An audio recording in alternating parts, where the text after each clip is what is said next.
وہ میری بات نہیں سن رہی، میرا فون نہیں اٹھا رہی، اس سے کہہ دے کہ مجھے ایک موقع دے دے اپنی صفائی کا۔ والی نے کہا تم نے آخر اس کے ساتھ کیا کیا ہے، کیونکہ وہ تو بہت ہی پیاری لڑکی ہے، بہت صبر کرنے والی ہے، یقیناً تم نے ہی اس کے ساتھ کچھ کیا ہے۔ اور میں تو والد سے نظریں بھی نہیں ملا پا رہا تھا، انہیں بتائے بغیر ہی انمول کے گھر چلا آیا۔ چچی نے کہا کہ اس نے تمہیں گھر آنے سے منع کیا ہے، مگر میں نے چچی کی منت کی، خدا کے لیے ایک بار اس کے کمرے میں جانے دے، میں اسے منا لوں گا، میں اس کا شوہر ہوں۔ چاچی بھی مجبور ہوگی۔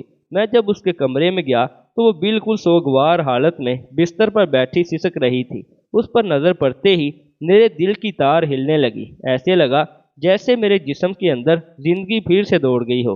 وہ ایک دم کھڑی ہوئی اور کہا کہ نکل جاؤ یہاں سے، میں تمہاری شکل بھی نہیں دیکھنا چاہتی۔ میں نے اس کے دونوں ہاتھ تھام لیے اور کہا کہ صرف ایک بار میری بات سن لو۔ میں اس دن ٹوٹا ہوا تھا، بکھرا ہوا تھا، اوپر سے تم سے بدگمان بھی ہو گیا۔ مجھے تم پر ہاتھ نہیں اٹھانا چاہیے تھا۔ جو میں نے کیا، میں تمہاری معافی کے لائق نہیں ہوں، مگر پلیز مجھے ایک بار موقع دے دو۔ میں تمہارے بغیر مر جاؤں گا، زہر کھا لوں گا، ندی میں چھلانگ لگا دوں گا، اور میری موت کی ذمہ دار صرف اور صرف تم ہوگی۔ تم چاہو تو مجھے زندگی بخش دو، میں سانس لینے لگوں گا، پھر سے جینے لگوں گا، کیونکہ مجھے محسوس ہوا ہے کہ میں تم سے اس قدر محبت کرتا ہوں کہ میں تمہارے بغیر اب جی نہیں پاؤں گا۔ عروسہ سے میں محبت نہیں کرتا تھا، بلکہ وہ تو میری دل لگی تھی، مگر تمہیں ایک دن بھی نہ دیکھوں تو میں مر جاؤں۔ اس کے آگے فرش پر گر گیا اور کہا کہ فیصلہ تم پر چھوڑتا ہوں، تم مجھے زندہ دیکھنا چاہتی ہو یا مردہ۔ یہ سن کر انمول ایک دم سے زاروں کی طرح رونے لگی اور کہنے لگی سچ تو یہ ہے کہ مجھے بھی آپ سے بے انتہا محبت ہو گئی ہے۔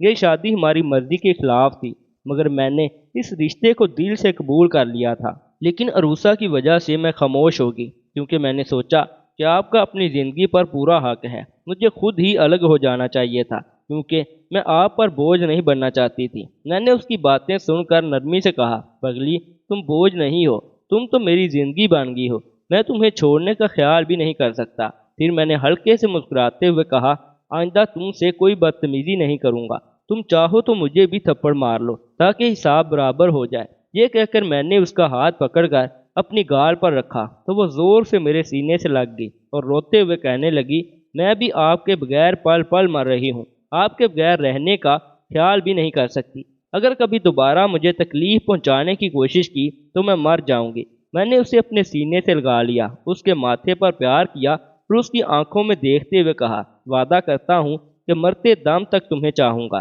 انمول میری اس یقین دہانی پر خود کو مکمل طور پر میرے سپرد کرنے لگی۔ اس لمحے مجھے پہلی بار یہ احساس ہوا کہ اصل محبت کیا ہوتی ہے، اور یہ کہ میری زندگی کی سب سے قیمتی چیز میرے سامنے کھڑی ہے۔ وہ صرف نام کی انمول نہیں تھی، بلکہ خود بھی ایک انمول ہیرا تھی جس کی مجھے قدر نہیں تھی، لیکن اب میں اس کی قدر اچھے طریقے سے جان گیا ہوں اور مرتے دم تک اس کی قدر کرتا رہوں گا۔ دوستو ہماری زندگی میں کچھ لوگ اور رشتے ہیرے کی مانند ہوتے ہیں، قیمتی اور انمول۔